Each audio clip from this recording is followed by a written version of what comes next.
দর্শক, ভারতের দিল্লিতে আমরা যেমনটা জানাচ্ছিলাম যে প্রবেশে বাধার পর শ্রীলঙ্কান এয়ারলাইন্সের একটি ফ্লাইটে করে ঢাকায় ফিরেছেন প্রধানমন্ত্রী তথ্য উপদেষ্টা জাহিদুর রহমান। এই বিষয়ে আরো তথ্য নিয়ে বিমানবন্দর থেকে আমাদের সাথে যুক্ত হচ্ছেন সহকর্মী আশিক মাহমুদ। আশিক, একটু জানতে চাই, জাহিদুর রহমান তো ইতিমধ্যেই ফিরেছেন। দিল্লিতে প্রবেশে বাধা দেওয়ার বিষয়ে কোনো তথ্য কি জানা গেছে কিনা, যে ঠিক কি কারণে তাকে বাধা দেওয়া হয়েছিল? ন্যান্সি, ধন্যবাদ আপনাকে। ঠিক 11টা 15 মিনিটে শ্রীলঙ্কার এয়ারলাইন্সের একটি বিমানে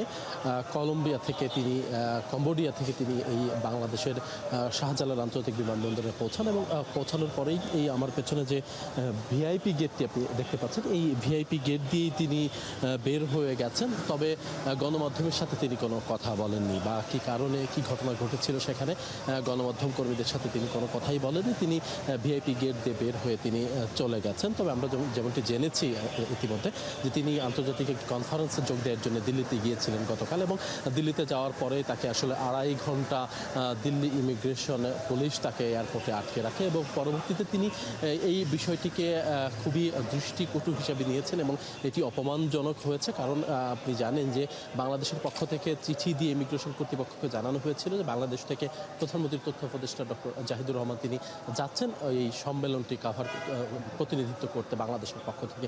তারপরেও তাকে 2.5 ঘন্টা আটকে রেখে জিজ্ঞাসাবাদ করা, এটি অত্যন্ত তার কাছে অপমানজনক লেগেছে। তিনি সাথে সাথেই তার পাসপোর্টটি তিনি ফেরত নিয়েছেন, এবং ফেরত নিয়ে তিনি সাথে সাথে এয়ার ইন্ডিয়ার একটি ফ্লাইটে তিনি কম্বোডিয়া গিয়েছেন।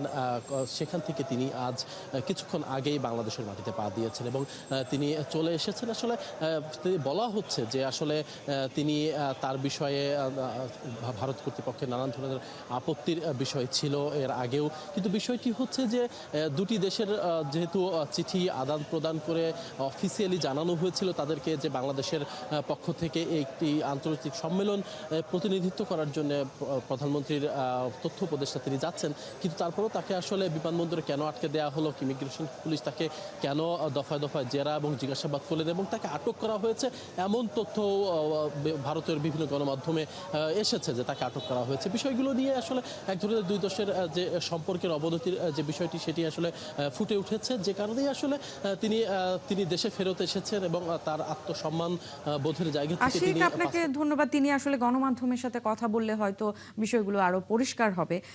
আপনি খোঁজ খবর রাখুন। আপনাকে ধন্যবাদ।